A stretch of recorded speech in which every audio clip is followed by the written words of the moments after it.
dans une famille avec un papa entrepreneur, une maman mère au foyer. Et là, transformation. Ouais. C'est-à-dire que je ressors de là, je suis une autre femme.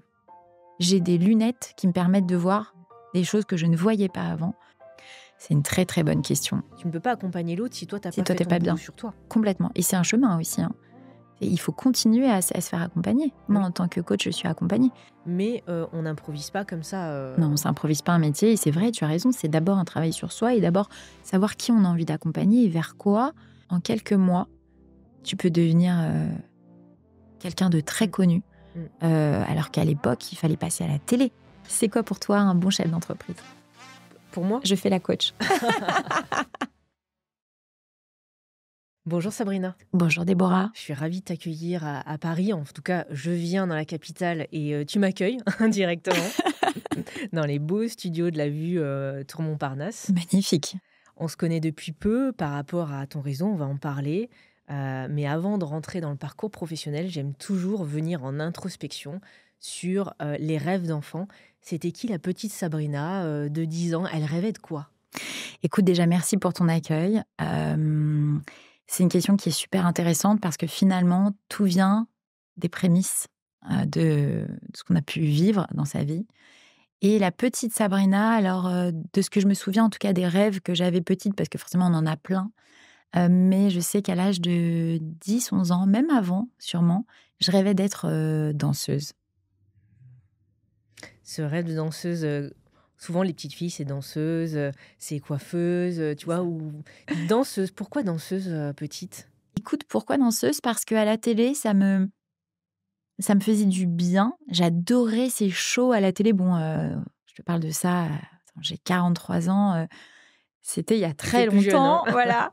Mais j'adorais en fait regarder ces spectacles à la télé tu sais, pendant les émissions de télé, ces danseuses qui dansaient pendant je trouvais ça fabuleux, je trouvais ça beau, je trouvais ça gracieux et je trouvais ça, majestueux en fait. Je trouvais ça trop beau et ça me donnait envie. Et j'aime le beau, finalement ça m'est resté jusqu'à aujourd'hui. J'aime le beau, donc oui, on va pas rentrer tout de suite dans le vif du sujet, mais sur différentes facettes de ma vie, j'aime le beau. Pas le beau pour le bling-bling, mais le beau parce que j'estime qu'on mérite, en tout cas, ce qu'il y a de meilleur sur cette terre, en tout cas, avec le respect qu'on se doit, je pense. Et ça m'est resté jusqu'à maintenant. Donc voilà, petite... Donc danseuse, quel type de famille ? Tu grandis dans quel environnement ?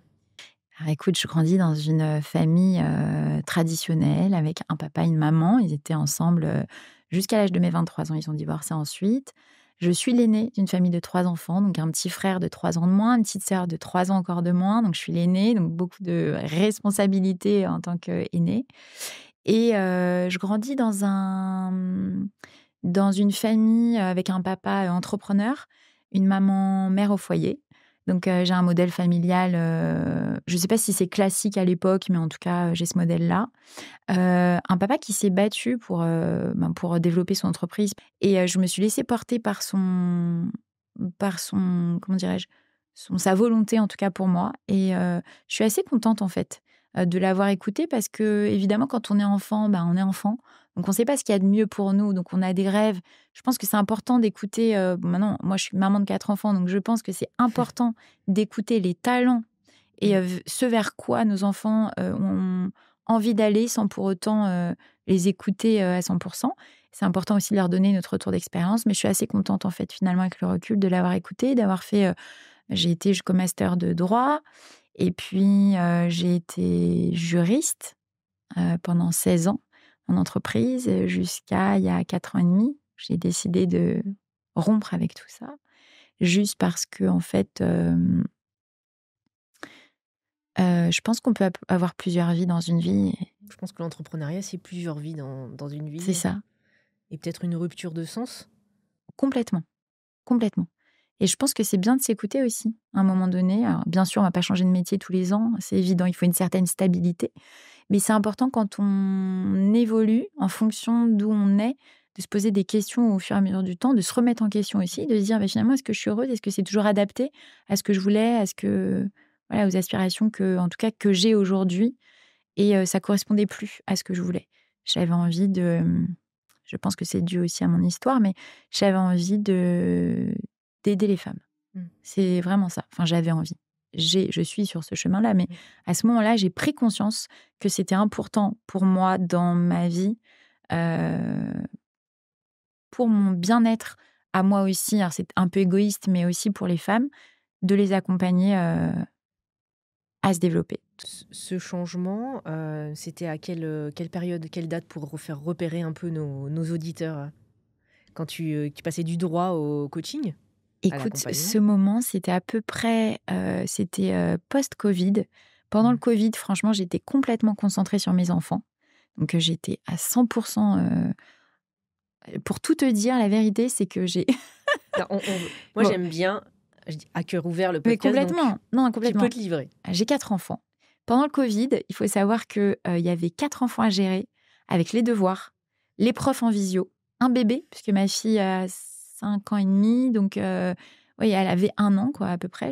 Ouais, elle avait à peu Oui, près 1 an. et tu es toute fraîche. Elle était toute petite, toute fraîche. Donc, dans la maison, c'était pas facile parce qu'elle avait envie de sortir. Donc, heureusement, on a une petite terrasse. Donc, ouais, on pouvait un peu l'aérer. Mais tu te souviens, on pouvait pas Bien sûr. sortir du tout, qu'on était confinés. Et je trouve que déjà, nous, les adultes, on a eu du mal des fois à comprendre. Les enfants ont vraiment vécu une sorte de traumatisme, certains Complètement. enfants. Donc, je Complètement. comprends. Donc, c'était ma priorité. Il fallait que ça se passe bien à la maison. Il fallait qu'ils mangent bien. Il fallait que je leur trouve des occupations. J'étais beaucoup sur Amazon à acheter des jeux, des nouveautés, des choses à tester, etc. Donc, j'étais pas du tout axée ni sur moi, ni sur ce que j'avais envie de faire, ni rien. Je savais que j'étais dans un passage où ça commençait à me titiller. Voilà, j'étais en remise en question, mais c'était pas ma priorité. Et vraiment, après ça, une fois que j'ai remis les enfants à l'école, je me suis dit, OK, maintenant, je sens que j'ai une envie de changement, en fait. C'est dû à quoi, j'en sais rien, mais j'ai eu une envie de changement.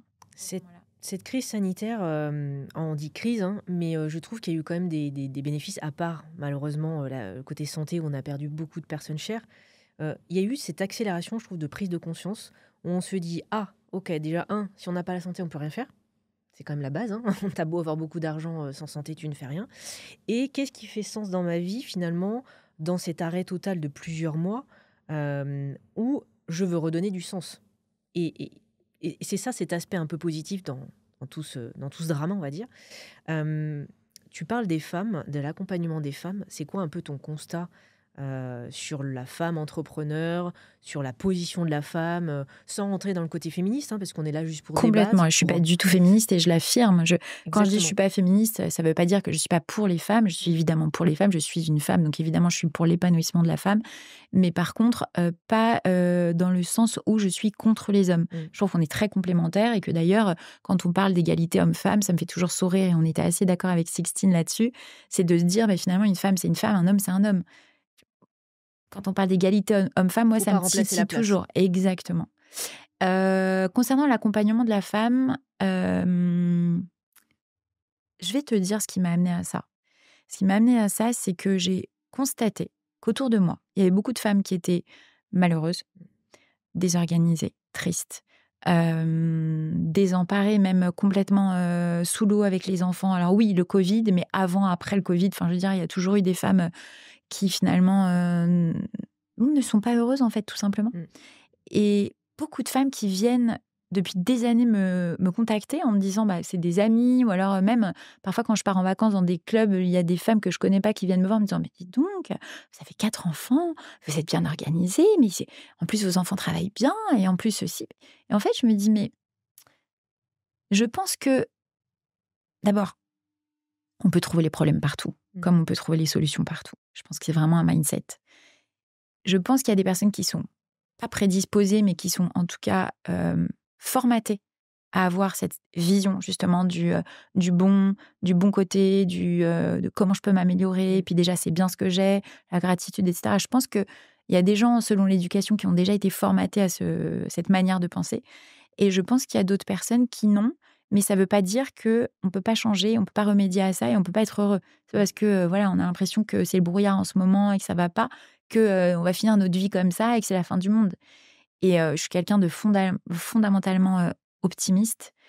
Et je suis pour la progression, l'évolution, le bonheur. Enfin, je veux dire, on n'a qu'une vie. La vie, elle est courte, on le sait. On peut, voilà, moi, j'ai perdu plein de gens au cours de ma vie à différents âges. Et la vie, elle est comme on a envie qu'elle soit. Et en fait, je me suis rendu compte que les femmes avaient besoin d'avoir comme un guide. En tout cas, celles qui sont venues me voir en me disant: «Mais comment je fais?» Et j'essayais de les aider, mais j'avais pas de formation, donc c'est difficile d'aider quelqu'un quand on n'est pas, donc je donnais des conseils, mais c'est pas la Mmh. solution de donner des conseils parce que ce qui me convient à moi, ça va pas te convenir à toi. Et en fait, j'ai compris que, en fait, j'aimais ça. J'aimais aider ces femmes-là et que quand ça fonctionnait, quand je leur avais donné un mot, une phrase, je sais pas, même un bon contact qui leur permettait de rebondir, d'être mieux, et cetera, ça me nourrissait, en fait. Et j'étais super contente de voir qu'elles étaient bien et je me suis dit: «Mais en fait, c'est ça que j'ai envie de faire. Donc je vais me former». Donc j'ai repris toutes mes études. Et du coup, c'est quelle formation, du coup? Comment ça se passe la transition? Parce que on adore et on salue, tous nos amis du juridique, du domaine des avocats et cetera, mais c'est un domaine très, normé, très structuré, très rigide, j'ai envie de dire, dans le sens positif. Comment on fait la transition et quelle formation tu suis, du coup?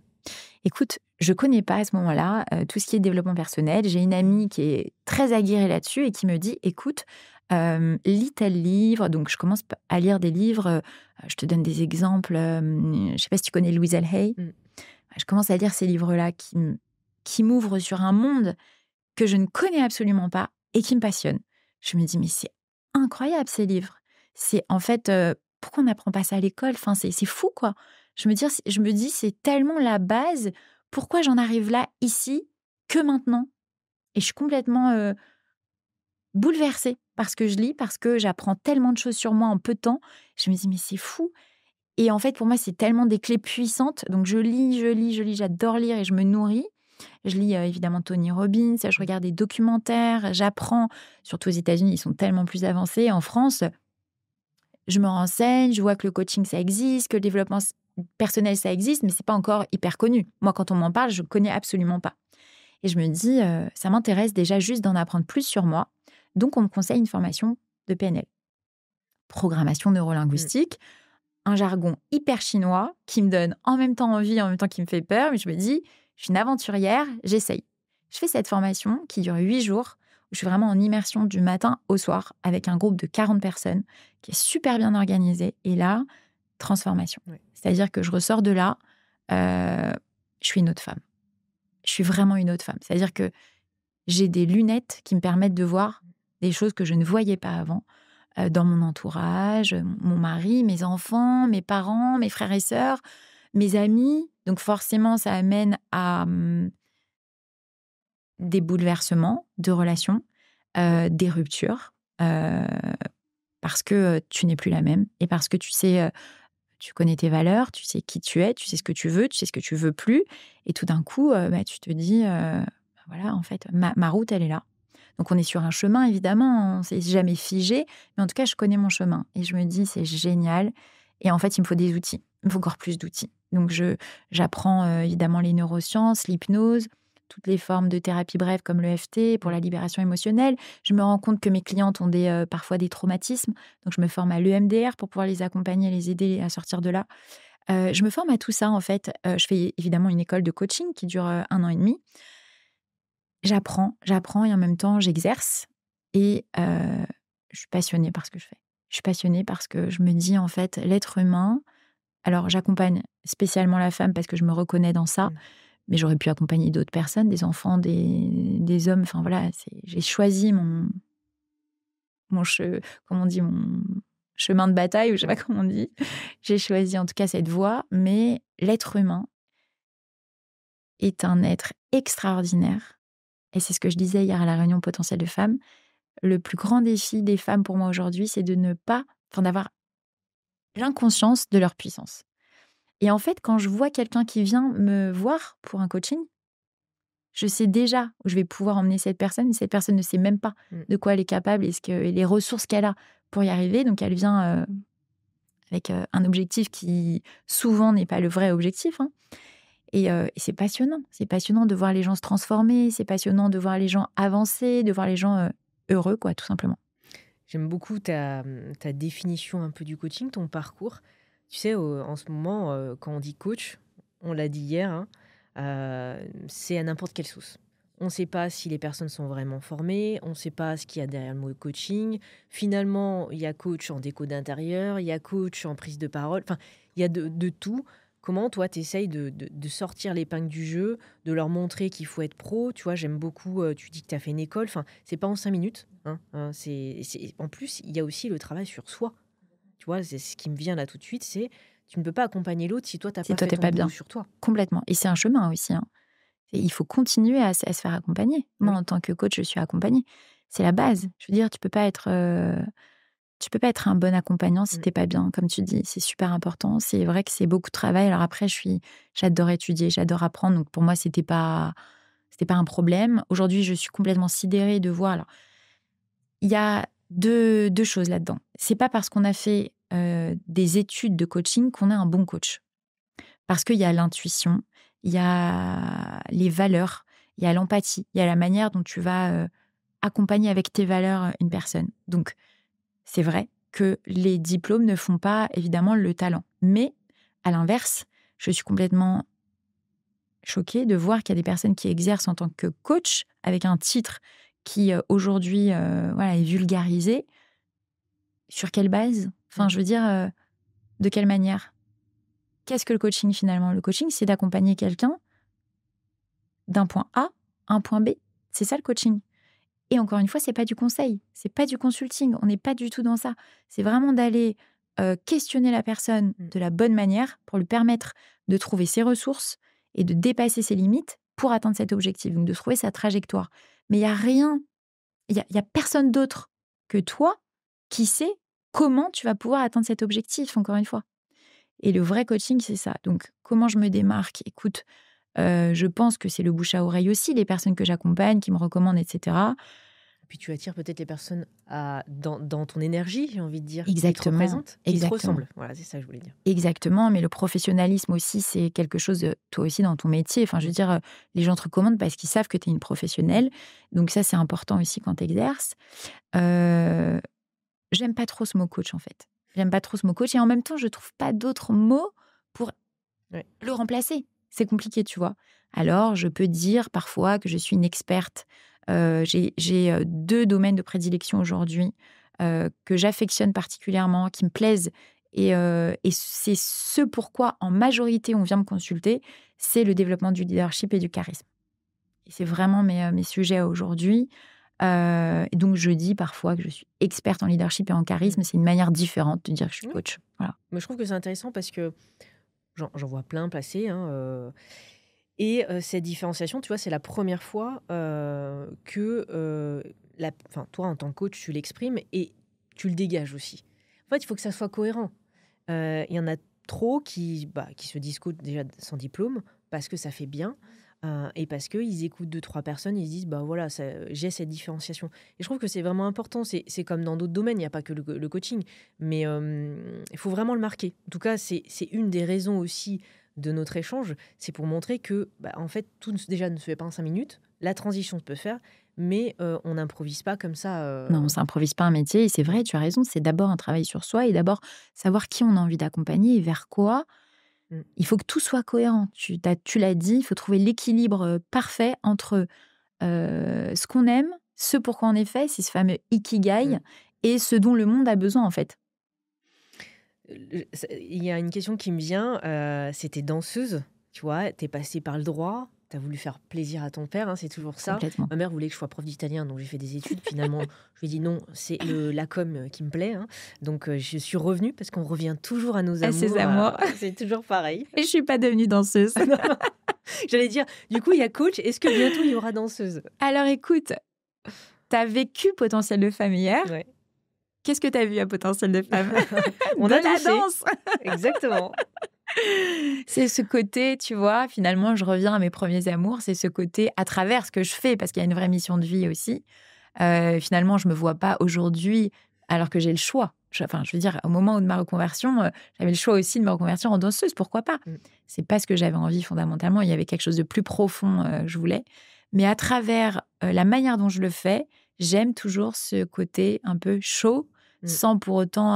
Enfin, c'est pas que strass et paillettes, il n'y a rien derrière. Non, mais ça fait aussi partie pour moi de la beauté et de ce qui donne aussi envie. Tu vois, quand tu rentres dans un magasin, par exemple, pour t'habiller, ben, tu vas rentrer dans un magasin qui te donne envie. Il faut que ça soit joli, il faut que ça soit présentable, il faut qu'il y ait une belle vitrine. Et d'ailleurs, on m'a souvent, en podcast, posé la question de mais comment tu fais? T'es toujours pomponné, t'as toujours le vernis, le petit brushing. Bon, là, il a plu, donc il est un petit peu en vrac, mais t'es toujours bien habillé, tu fais toujours attention à toi. Et pour moi, ça fait aussi partie, évidemment, du respect de moi-même, de ce que j'ai aussi envie de transmettre à l'autre. Donc, ça peut être mon mari, ça peut être mes enfants, mais ça peut être aussi toi, mes amis, enfin n'importe qui. Je me dois de vous donner une belle image parce que vous méritez aussi de voir quelque chose de convenable et que je ne vais pas non plus me dégrader ni pour moi ni pour vous. Et à l'œil, c'est important. On a la vue, pourquoi ne pas profiter de voir des belles choses, etc. Donc oui, je suis revenue à mes premiers amours à travers le cercle potentiel de femmes sur ce côté, justement, c'est ce qui est très différenciant aussi des autres clubs, c'est que finalement, il y a un côté un peu à l'américaine, avec beaucoup de développement personnel, avec beaucoup de, voilà, d'énergie différente, quoi. Différente, mais c'est à ton image, tu vois, tu as parlé de ta différenciation de coaching.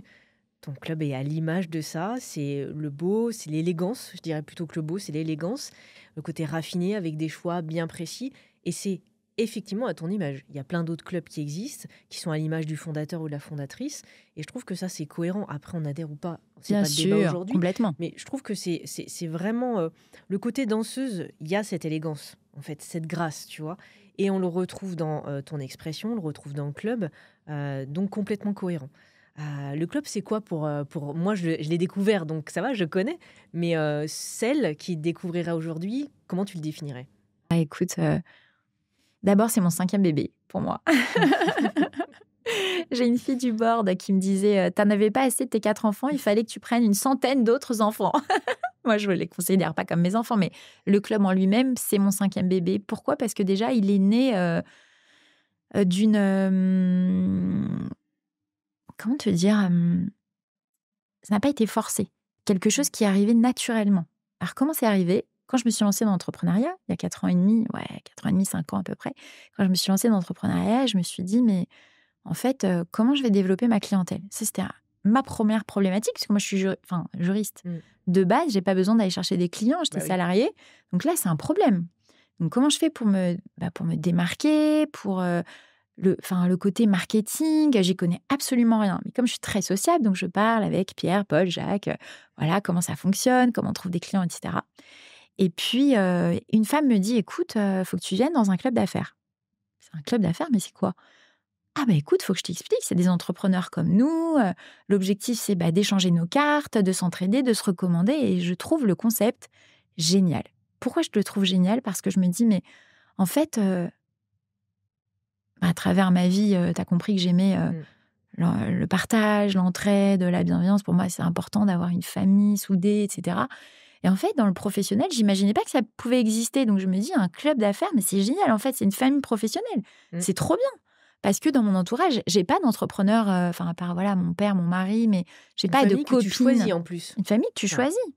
Je trouve ça canon. Donc je me dis, je viens. Je suis pétrifiée. Faut pitcher, d'accord? Faut bien le dire ça, parce que c'est pas facile. Hein. C'est pas facile. Et moi, je l'ai jamais fait et je sais pas. Donc j'écoute les gens parler, je me dis, je vais les copier, avec ce que je fais moi. Donc je copie, je me lance et je tremble et tout. Et finalement, je suis hyper fière de moi quand je ressors de là. Je me dis, oh, mais c'est génial, j'ai pris la parole, on m'a écouté, on m'a recommandé, on a trouvé ça génial ce que je faisais, ça intéresse, c'est trop bien. Donc, en fait, je n'arrête pas. Je fais plusieurs clubs, donc certains auxquels j'adhère en tant que membre et certains où il n'y a pas besoin d'avoir des adhésions, j'y vais de temps en temps, mais en tout cas, je crée mon réseau. Et là, ça fait toute la différence dans mon business, c'est-à-dire que ça représente 70% de mon chiffre d'affaires à ce moment-là. Et là, je me dis, mais c'est un truc de fou, en fait. Le réseau, c'est la clé du développement, en tout cas du marketing, du développement marketing, de ce que tu veux faire, parce qu'il n'y a rien de mieux que des personnes physiques pour parler de ce que tu fais. Tu vois, quand je dis à quelqu'un, un tel, c'est la référence, ou par exemple, ça t'est déjà arrivé de te choisir, d'avoir besoin d'un dentiste, et tout d'un coup, le tien, il est plus dispo, et tu te dis, ah là là, mais j'ai trop mal, trop un dentiste. tu vas écouter la personne Tu demandes dans ton réseau. Voilà. Bien sûr. Et ton réseau, et tu vas l'écouter parce que tu as confiance. Mais bien sûr. Donc, quelqu'un que tu connais qui va te recommander quelqu'un, c'est hyper puissant parce que tu donnes un crédit à ce qu'on va te conseiller. Donc, tu vas y aller direct les yeux fermés. Donc, je trouve ça génial. Donc, je vais de club en club, etc. Je rencontre des gens extraordinaires, des fois qui te donnent des choses, mais tu t'y attends pas, sans rien en retour. Tu dis, mais c'est fou quand même, en fait. Et parfois, tu rencontres des personnes qui sont totalement à l'inverse, qui ont les bons contacts, qui vont jamais te les donner, qui veulent absolument pas que tu réussisses, qui sont hyper jaloux de toi. Et là, je me dis, qu'est-ce qui se passe? Je me dis, mais en fait, il y a un problème dans la mentalité. Alors, je sais pas si je peux généraliser à la France ou à Paris, mais en tout cas, pour avoir fait quand même des dizaines de clubs à Paris, je me suis dit, c'est dommage qu'il n'y ait pas des valeurs communes dans un club,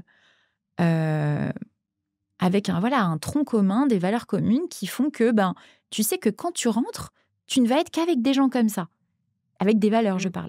Et pour moi, c'était vraiment fondamental. Je me dis, il y a des personnes qui sont dans les clubs qui ne sont pas alignées. Enfin, je ne suis pas alignée en tout cas avec ces personnes-là. Et donc, ça empêche. C'est un club féminin, sans être féministe, je le précise. Quel constat tu as eu justement Est-ce que tu penses que les femmes doivent se retrouver pour des raisons X ou Y? Est-ce que, même si l'homme est un équilibre et important, vraiment, ça c'est important de le préciser, on ne prend pas la place de l'homme. Pourquoi ce club féminin du coup? Club féminin parce qu'en fait, en tant qu'entrepreneur et maman, je me disais qu'on avait des problématiques communes, nous les femmes. Même quand on n'a pas d'enfants, mais on a quand même des problématiques communes. Voilà.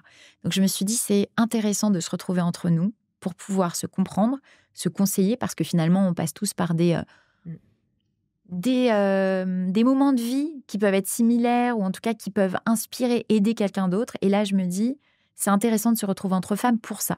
Et aussi, parce que j'avais un challenge, c'était de montrer qu'on pouvait se retrouver entre femmes bienveillantes, sans jalousie, sans compétitivité, sans avoir peur qu'on nous prenne quelque chose. On peut s'entraider, on peut être l'une avec l'autre plutôt que d'être l'une contre l'autre.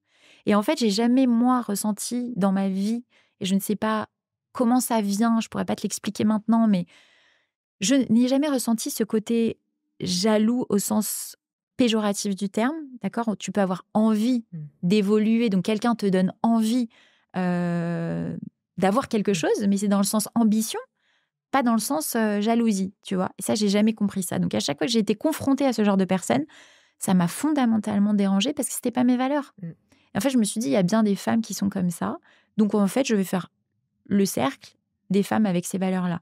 Donc, au début, pas avec une ambition de faire un grand club. C'était un petit club avec des valeurs, par contre, fortes, puissantes. Au début, on était 7, il y a 2 ans. Et aujourd'hui, on est plus d'une centaine. Chaque femme est choisie, sélectionnée. Alors, c'est encore une fois dans le bon sens du terme. C'est pas du tout méchant ou quoi que ce soit. C'est au contraire, c'est pour justement permettre au club, d'aller dans un certain sens, avec des valeurs qui sont vraiment bien établies et qui est le socle vraiment, qui est l'ADN en tout cas du réseau aujourd'hui. C'est important ce que tu dis parce que j'ai des hommes dans le parcours, des collaborateurs ou dans le privé, qui me disaient: «Ah mais c'est très féminin de se réunir entre vous, vous voulez pas vous ouvrir et cetera». Nous les hommes, et c'est vrai qu'il y a aucun, alors je ne connais pas, il y a aucun club d'hommes. 100% hommes. Parce que même des groupes très connus qui se réunissent toutes les semaines. Mais parce qu'ils peuvent pas se passer de nous. Non, mais je pense que il n'y a pas de supériorité dans ce que je dis. Bien c'est que sûr. on accède plus facilement à un état émotionnel ou une prise de conscience que l'homme peut-être est un peu plus réservé et ne veut pas se livrer de cette manière-là. Complètement. Alors que nous, on peut très bien se réunir et dire, en fait, là, ce matin, j'étais pas bien. Est-ce que tu as un conseil de lâcher prise, tu vois? Et je pense que c'est féminin, ça. Complètement. Mais complètement. Complètement. Nous, on est plus encline à parler de ça et on en a besoin.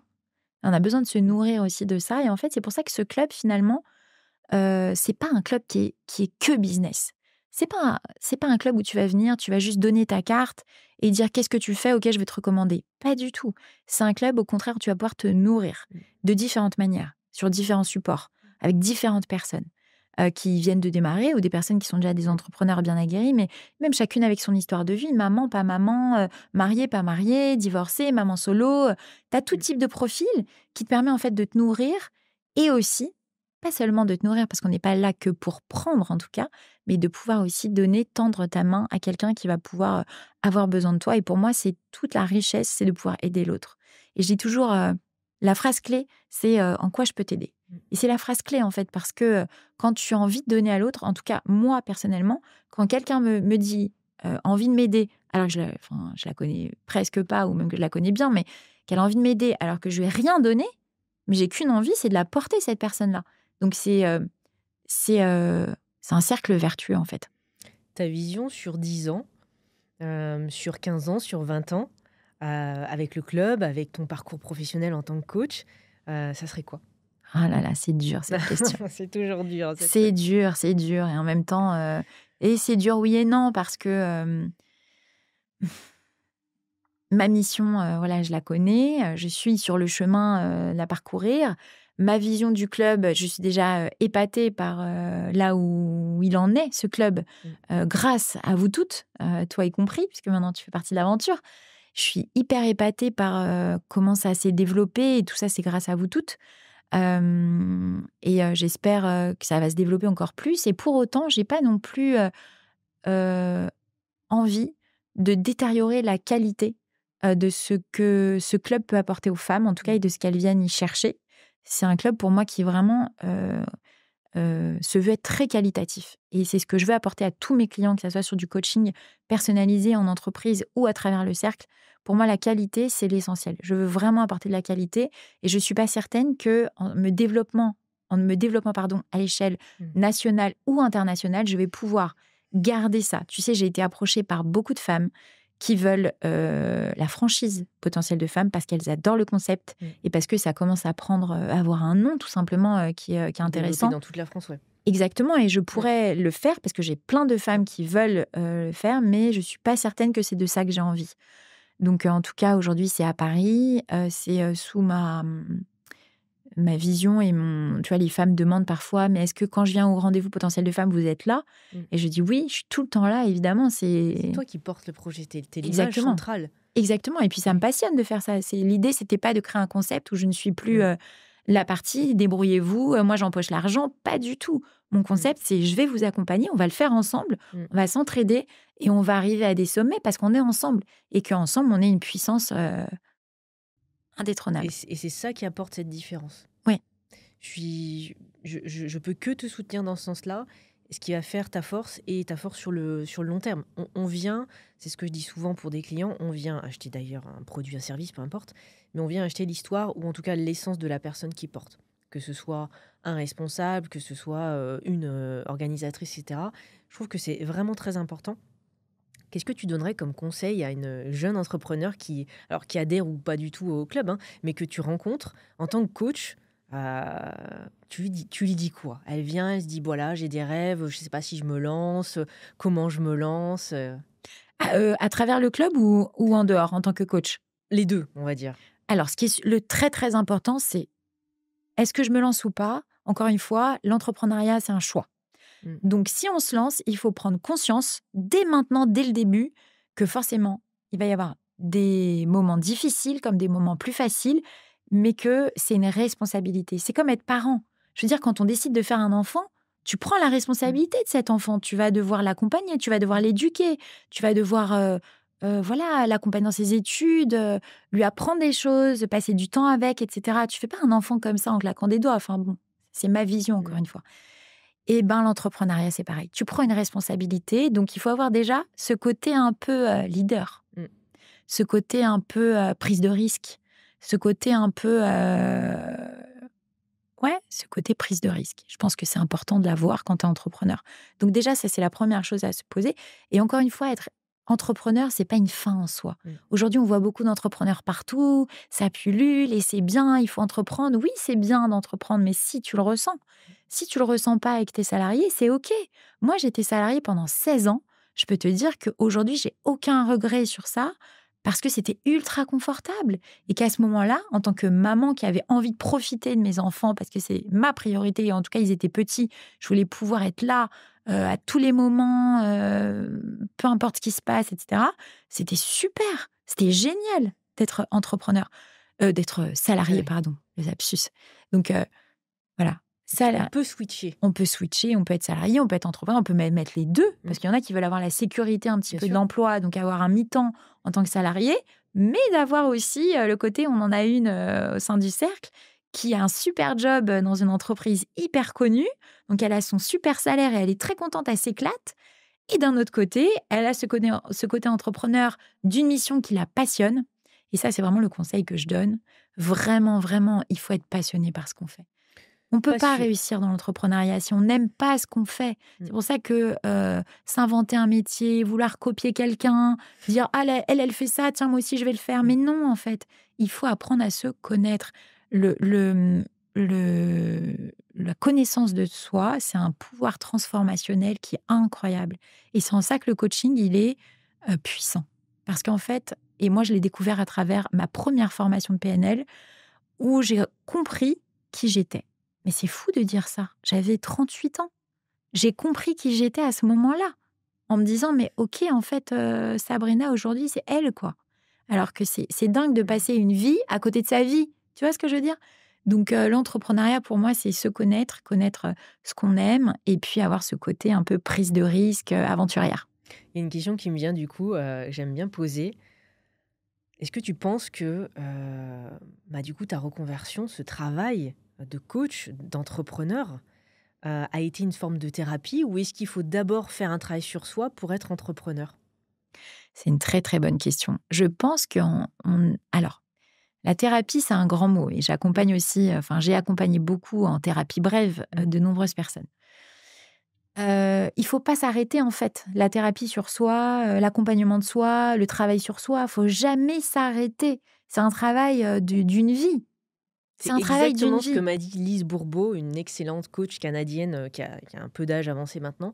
Elle a dit: «En fait, jusqu'à notre mort, on va faire du dev perso». Mais complètement. Et c'est passionnant Mmh. de savoir qui on est à telle et telle étape de ta vie, parce que je suis pas la même maintenant que quand j'avais que 2 enfants, que quand j'avais que 1 enfant, que quand je venais de me marier. Je suis pas la même. J'ai pas les mêmes. Et c'est super intéressant d'apprendre à se connaître, de s'analyser, d'être accompagné pour ça, pour aller encore plus loin. Parce qu'on est fondamentalement confronté à des plafonds de verre à un moment donné. Mmh. Et c'est nos propres limites qu'on s'impose, tout simplement, parce qu'en vrai, il n'y a pas de limite, on le sait.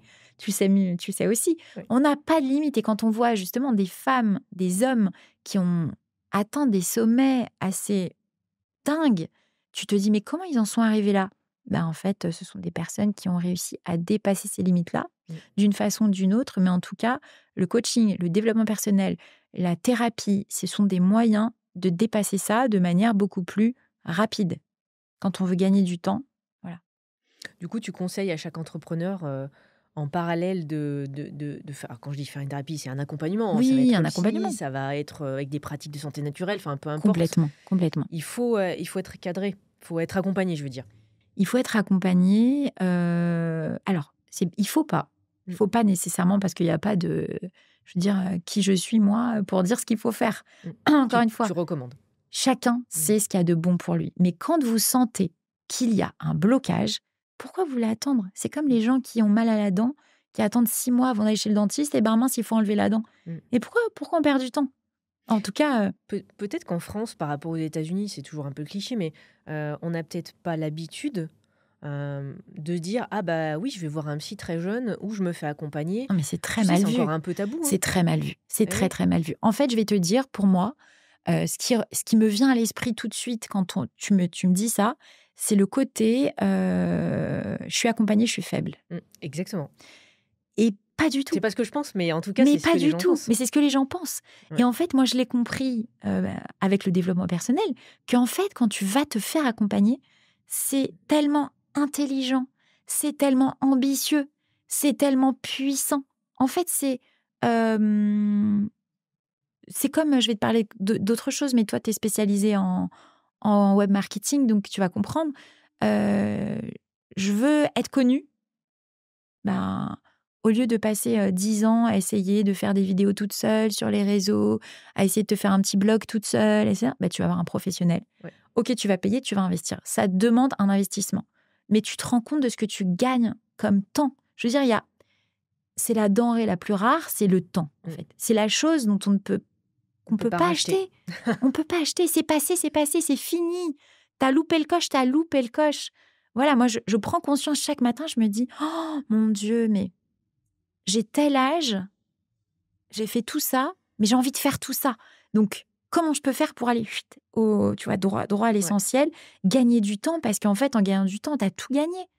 T'as tout gagné. Mmh. Et à travers Potentiel de femme, c'est ça aussi, cette notion de temps. Tu as touché un point qui est très, très important pour moi. À travers Potentiel de femme, pour moi, c'est un gain de temps pour les entrepreneurs. Je leur dis d'évoluer vite, de gagner l'argent que vous voulez gagner sans mettre le temps démentiel Mmh. que vous auriez mis Mmh. sans être accompagné. Vous ne savez pas à quel point ça va vous rendre heureuse. Moi, par exemple, typiquement, ce qui me rend heureuse, c'est de passer du temps avec ma famille, de qualité, de passer des belles vacances, de passer même des petits moments à la maison, mais en tout cas d'avoir le temps pour mes enfants. Mais comment je peux avoir le temps pour mes enfants si j'ai pas l'argent Mmh. nécessaire pour prendre ce temps pour eux? Et il y a beaucoup de parents, malheureusement, et je comprends aussi, hein, qui peuvent, en tout cas, qui se sentent coincés Mmh. et qui ont l'impression qu'ils peuvent pas faire autrement que de travailler jusqu'à 20h, 21h, 22h et de passer à côté de leur vie de famille. Et un jour, on se réveille et on se dit, mais en fait, mes enfants, ils ont grandi. Et je parle en tant que parent, mais c'est valable dans tous les domaines. Oui. Mais de se dire, je suis passée à côté de ma vie, j'ai pas profité de mes enfants. Il y a beaucoup de parents qui se le Mmh. disent, surtout à l'époque de nos parents, qui avaient vraiment ce travail dans le temps, de passer beaucoup de temps au travail avec labeur. C'était vraiment le mindset de l'époque, c'était je veux gagner de l'argent, il faut que je travaille dur. C'est exactement en plus, tu vois, j'y pensais pas, mais tu me l'as resoumis. J'ai eu la chance de rencontrer André Comte-Sponville, le très connu philosophe qui est incroyable. Et moi, j'adore réfléchir, tu vois, sur la psychologie de la vie. Et il disait que la génération de nos parents, nous, on est un peu en transit avec ces générations Z, eux devaient souffrir, donc travailler dur pour avoir de la reconnaissance et dire, OK, c'est OK pour nous. Nous, on est en transit. Par contre, la jeune génération, c'est je veux me faire plaisir et je veux aussi me libérer du temps pour profiter de ma vie, mes voyages, etc. Sans trimer non plus avec toutes les heures qu'on fait nous, hein, parce que nous, on est encore en transition pour eux. Et cette notion de plaisir, je trouve, c'est l'entrepreneur, c'est vraiment important. Et on n'est pas obligé, alors oui, on va pas faire 35 heures, c'est sûr, il y a le mythe est là, mais on n'est pas obligé non plus de trop se tuer à la tâche parce que le temps passe très vite. Exactement. Et je pense qu'il y a une envie aussi, peut-être due au Covid, hein, mais de cette qualité de vie, de profiter de la vie, voilà, de faire des choses qu'on aime tout simplement. Et pour ça, il faut gagner du temps. Mmh. Et pour gagner du temps, il faut se faire accompagner par des professionnels. Et ça fait partie du processus. Tu sais, c'est ce que je disais à travers les réseaux sociaux. J'aurais pas pu me faire connaître comme je me suis fait connaître si je me faisais pas accompagner par des professionnels. C'est pas possible en fait. Sinon, tu prends trop de temps. C'est une notion de gagner du temps et de déléguer, tu vois. Moi, quand j'ai démarré il y a 15 ans, il n'y avait pas de réseau. Je le dis à chaque fois sur n'importe quel réseau, parce que je suis pas là pour mettre en avant plus que l'autre, mais je me dis, si j'avais eu des réseaux comme le tien ou d'autres réseaux qui existent, j'aurais gagné 10 ans, je pense. Et c'était dur. En plus, j'étais une femme chef d'entreprise, donc on démarrait, c'était le début des freelances, donc on était vraiment les parias de la société. C'était vraiment très dur. Et maintenant, se lancer en 2024 avec tout ce qu'on a, réseaux physiques et réseaux sociaux, je me dis, mais waouh, il y a un boulevard, changer de vie, n'attendez plus pour passer à l'action, quoi. En quelques mois, tu peux devenir quelqu'un de très Mm. connu, Mm. alors qu'à l'époque, il fallait passer à la télé. Enfin, à notre Exactement. époque à nous, c'était, il fallait vraiment passer à la télé. Mm. Et aujourd'hui, tu peux créer ta propre télé et tu peux être quelqu'un de très connu Mm. et donc vendre hyper facilement, en fait. Donc, Tout est possible. tout est possible. Tout est possible. En tout La- cas, on est dans la meilleure génération. Exactement. Voilà, je me dis des fois, j'aurais voulu avoir des années un petit peu en arrière pour gagner, tu vois, pour gagner un peu de temps, même si on n'est pas très vieille, mais voilà, pour gagner encore 10 ans et faire encore autre chose. Mais bon, c'est comme ça, on a été aussi le tremplin, là, on inspire aussi les jeunes générations et c'est ça qui est chouette. Si tu devais donner une définition du réseau, parce que tu incarnes aussi ça, ce serait quoi? Le réseau, pour moi, c'est une clé puissante, déjà, une clé très puissante de développement, Mm. personnel et professionnel. Et j'insiste parce que au sein de Potentiel de Femme, il y a cette notion de développement personnel qui, pour moi, est la clé du développement professionnel aussi. Donc, c'est une clé puissante, mais c'est... je vais te donner une définition en termes de valeur, puisque c'est vraiment comme ça que je définis le réseau, en tout cas. C'est vraiment ambition. Mm. peu importe que ça soit aussi des ambitions personnelles, ça peut l'être aussi. Évidemment, c'est un club business, mais on a aussi des ambitions qui se traduisent de différentes manières. Ambition, bienveillance, solidarité, partage. Voilà. Les clés d'un bon chef d'entreprise ou d'une bonne chef d'entreprise, ça serait quoi en tant que coach, hein? J'en profite, hein, je me fais un petit peu mon petit challenge thérapie pour les auditeurs, c'est quoi? C'est quoi pour toi un bon chef d'entreprise? Pour moi? Je fais la coach. Moi, je pense déjà une personne qui est animée par sa passion. Tu sais, il y a cette notion d'envie. J'ai un parcours de santé compliqué qui a été dès le démarrage de mon entreprise. Et donc, ça me fait sens à moi. Une autre personne te dira autre chose. Mais cette notion de envie, tu sais, être en vie, hein, on peut couper le mot d'ailleurs. Je dirais ça, cette première impulsion de se dire, tous les matins, tu vas te lever. Et moi, tous les matins, même si je suis fatiguée, etc., je suis en vie. Et j'ai envie d'aller accompagner ces personnes-là, dont je dirais ce premier pilier Ouais. de l'entrepreneur. Et pour rebondir sur ça, je dirais qu'il faut aussi donner envie. Il faut donner envie. Ah, c'est la première fois qu'on me le dit. J'aime beaucoup ce jeu de mots parce que je l'utilise tout le temps. Ouais, Donc, on est un peu ouais, connectés toutes les deux. ouais. Beaucoup même. Mais il faut être en vie, il faut avoir envie et il faut donner envie.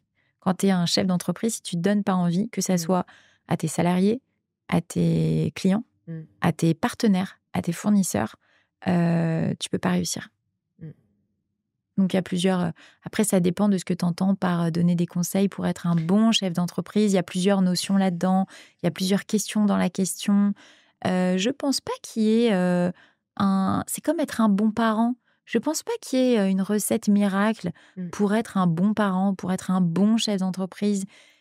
En tant que femme, je m'écoute énormément, beaucoup d'intuition et beaucoup d'instinct, beaucoup de voilà, ce côté, ce sens-là, ce sixième sens dont on parle, je l'écoute énormément parce qu'il me guide et en général, je me trompe pas. Donc, je vais pas parler de moi, mais pour les chefs d'entreprise qui veulent en tout cas réussir, il faut beaucoup s'écouter, avoir du pif, comme on dit. C'est s'écouter en fait, avoir du pif. C'est pas être un génie, être une voyante ou Mm. être. C'est s'écouter tout simplement, parce qu'encore une fois, personne ne sait de mieux que toi ce qui est bon pour toi. Et évidemment, après, en tant que chef d'entreprise, ce qui est très très très important, c'est le leadership, Mm. puisqu'on parle de chef d'entreprise. Donc, un chef, c'est un leader. Et être un leader, c'est incarner ce leadership et donc travailler sur soi, sur sa posture, Mm. sur la cohérence, sur les valeurs, sur ce que tu transmets, sur comment tu donnes envie, sur tout ça en fait. Le leadership, c'est tout ça, ça englobe tout ça et c'est, je pense, nécessaire. Quand tu veux être chef Mm. d'entreprise, c'est nécessaire. T'es obligé, tu es ton premier commercial. Tu Ah fais oui, tout déjà au départ. complètement. Donc forcément, il faut que tu donnes cette envie Eh oui, qui est fondamentale puisque on va acheter ta présence, on va écouter ce que tu vas dire. On démarre tout solo ou alors tu as des associés, mais il y a toujours dans les associés une personne qui va se différencier et qui va prendre le lead, hein. C'est exactement ça. Donc, et c'est chouette parce que toi, tu vas faire prendre conscience à ces femmes qui l'ont ou qui l'ont. Moi, je pense que je l'ai avec ces années, mais je vais toujours aller plus loin travailler et dessus, à chaque fois. Voilà. Et t'améliorer. c'est ça qui est chouette, en fait. On s'arrête jamais. C'est ce qu'on disait tout à l'heure. Exactement, Donc, on exactement. va toujours plus loin. Euh, Toi, tu inspires des femmes, forcément. Même une femme qui démarre, hein, va aller inspirer une autre qui redémarre après, etc. C'était qui à l'époque tes mentors ou tes personnes qui t'inspiraient et est-ce que tu en as toujours maintenant? Ouais, bien sûr. Je finis pas de m'inspirer. Mm. D'abord, bizarrement, enfin pas bizarrement, bizarrement pour les femmes, par exemple de mon cercle, que j'inspire sûrement, Ouais. mais c'est réciproque. En fait, elles m'inspirent toutes avec, chacune quelque chose de différent. Il y en a une, ça peut être, sa bienveillance, l'autre, ça peut être, les exploits, professionnels Mm. qu'elle a eus, l'autre, ça peut être, on l'a vu Maëva, hein, avec, Ouais. sa triple vie. Voilà, chacune va m'inspirer avec, sa force, avec, ce pourquoi elle se démarque, avec, sa résilience, avec voilà, elles m'inspirent toutes en fait. Après pour donner des femmes, qui sont connues, on va dire, qui m'inspirent personnellement, heu, une femme comme Oprah Winfrey, Mm. qui pour moi, est une femme, waouh! Ah ouais, je C'est partage. il y a pas de mots. Hem j'ai tellement de femmes, en fait, qui m'inspirent. En fait, à partir du moment où une femme prend des risques, prend le risque de suivre sa voie et la voie Mmh. qui la guide intérieurement et qui va au bout de ça, qui lâche rien, qui tombe, qui se relève, c'est hyper inspirant pour moi. Tu dirais quoi aujourd'hui à ton père? Il est toujours vivant? Oui. Ouais. Tu l'appelles là et il te dit, tu vois: «Tu pas été la danseuse que tu voulais, mais tu as réussi. Bon, moi, je suis un peu triste, tu pas resté dans le juridique», tu vois? Tu envie de lui dire quoi aujourd'hui à ton père?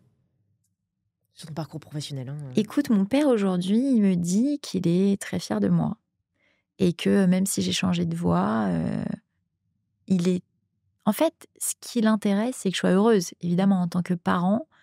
Il a suivi, toute ma reconversion. Il me suit encore sur les réseaux sociaux maintenant. Trop cool. Mais c'est drôle d'ailleurs, ça c'est le regard des autres aussi, c'est un sujet, qu'on pourrait, une autre fois aborder. Mais qu'est-ce que je lui dis en tout cas? Parce que qu'est-ce que j'ai envie de lui dire? Je suis tellement authentique que je dis tout ce que je pense et c'est bien et c'est pas bien, mais je lui dis, on parle beaucoup, on est très, très proches. Je lui dis que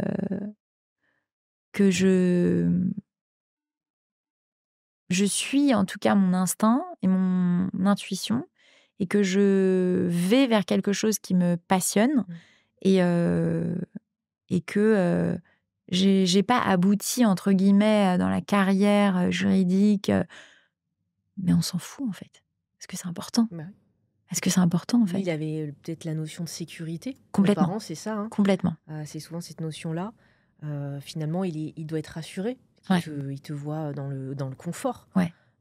Mais ce Heu que je lui dis, excuse-moi, est-ce que j'ai envie de lui dire maintenant que je réfléchis en te parlant? J'ai envie de lui dire merci. Voilà. et ta maman? Pareil, alors Pour ma une mère, femme, c'était, à l'époque, c'était très scindé, tu sais? Le père, c'était le travail, ouais. la sécurité. La maman, c'était enfin, en tout cas, à mon époque et dans mon environnement, c'était la maman au foyer qui s'occupe des enfants, qui donne l'affection, de différentes manières, hein, par le corps, par les mots, par, la nourriture aussi, parce que ma mère, c'est une excellente cuisinière qui nous gâtait, mais je me rappelle des goûters d'anniversaire qu'elle nous préparait. Alors il faut savoir une petite anecdote, mais qui est très, très drôle, c'est qu'elle achetait, tous les parfums de glace, tu sais les gros pots de glace, Je vois très bien, ouais. et on habitait dans un lotissement un peu à l'américaine, dans le 77, donc on était tous les copains, dans le petit lotissement avec tous les pavillons et tous les week-ends, elle nous faisait le glacier. Non, mais c'était exceptionnel. Donc en fait, elle préparait, tu vois, tous les enfants venaient à la Trop fenêtre de bien. la cuisine. Donc toi, tu veux quoi?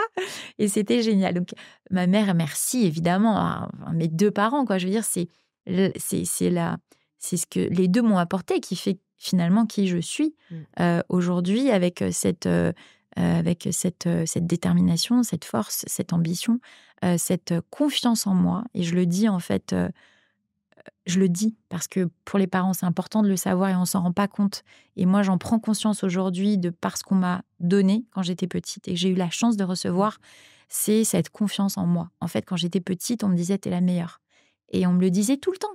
Alors oui, c'est vrai, j'étais la meilleure à l'école, mais je pense pas que c'est pour ça qu'on me le disait. Je pense que c'est parce qu'on me l'a dit que je le suis devenue Tu et sais, cette finalement pensée de tous les jours, se ouais, dire, ouais, toi en tant que coach, voilà, en PNL, en dev perso, tous les jours, si tu y penses, mmh, tu arriveras à ton objectif. mais complètement.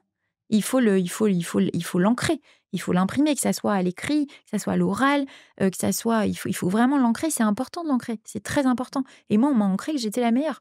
Depuis petite, on me dit: «Tu es la meilleure, tu es la meilleure, tu es la meilleure, tu es la meilleure», donc j'avais pas d'autre choix que d'être enfin à l'école la meilleure. Fallait que je joue mon rôle, on m'avait donné un rôle, fallait que je le joue et en fait, tu vois, au cours de ma vie, évidemment, tu rencontres pas que des gens extraordinaires, tu rencontres pas que des gens gentils, tu rencontres pas que des gens il faut en parler de cette réalité-là. Mmh. Et on a des ruptures qui sont douloureuses, on a des personnes qui sont mal intentionnées. Moi, je connais des personnes qui ont eu des relations toxiques avec Mmh. des pervers narcissiques. Enfin, il peut se passer des choses qui sont très violentes dans une vie et quand tu es pas une personne qui est, heu, stable émotionnellement et avec, une confiance en toi un peu posée, Mmh. ça peut être très déstabilisant et ça peut foutre une vie en l'air. Et je le dis aux parents, c'est très important de donner cette confiance en soi à nos enfants, Et c'est notre rôle, en fait, en tant que parents, de donner cette stabilité, cette confiance en soi, c'est notre rôle. Mais à toutes les personnes qui nous regardent et qui n'ont pas eu la chance peut-être d'avoir ça petit, c'est pas grave. Ça se travaille, encore une fois, par l'accompagnement. J'accompagne des personnes qui partaient de très, très, très, très, très loin, vraiment très loin, et qui sont arrivées à une dimension de stabilité intérieure qui est choquante, qui est troublante, parce qu'on peut avoir ce qu'on veut à partir du moment où on travaille. Même si, on n'a pas forcément la famille idéale pour, il y a plein de parcours, plein d'entrepreneurs qui ont démarré, dans des lieux, dans des cités, dans des déchirements familiaux et en fait, à un moment donné, il faut que tu prennes le lead sur toi-même en disant: «OK, j'ai envie de bosser, j'ai envie d'être la meilleure version de moi-même». C'est ça, et en Ça, fait, c'est vraiment possible. c'est très fort ce que tu viens de dire, parce qu'en fait, à travers le leadership, je me rends compte que les personnes qui sont venues me consulter pour des problématiques personnelles, Mmh, elles cherchaient ce leadership sur leur vie, en fait. mmh, Donc, de toutes les manières, enfin voilà, c'est pour ça que je me dis que j'accompagne vraiment les gens sur ce leadership-là, que ça soit sur la vie pro ou la vie perso, mmh. c'est important de prendre le lead. Et prendre le lead, pour moi, c'est être le, comment dirais-je, le conducteur de sa vie. C'est ne pas se laisser happer par je veux t'emmener à droite, je veux t'emmener à gauche, et Mmh, puis toi, du coup, tu deviens une victime dans ta propre vie. C'est prendre le lead, c'est vraiment euh, conduire sa vie, mmh. Être acteur, être acteur. au début du train, quoi. Exactement, Premier wagon. exactement. Si aujourd'hui tu avais, Sabrina, de 10 ans face de toi, là, elle est là à ma place et tu as envie de lui dire des mots, des conseils, des mots rassurants, au contraire l'alerter, tu lui dirais quoi? Écoute, je peux pas dire plus ou mieux que ce que mes parents ont fait. Franchement, c'est peut-être,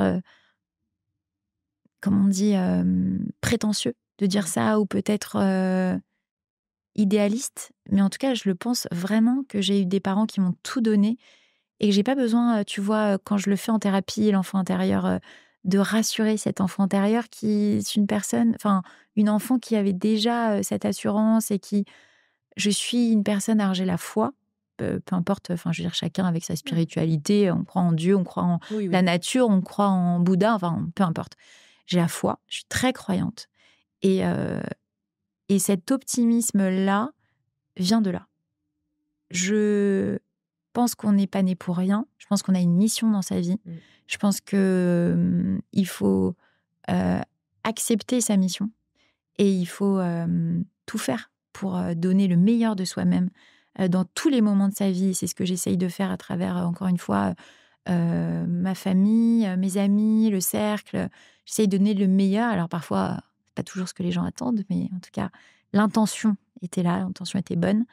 Et je pense fondamentalement que, en tout cas pour moi, il y a pas de place pour la peur. Il y a pas de place pour, la médiocrité. Il y a pas de place pour la négativité. Il y a pas de place pour tout ça, en fait.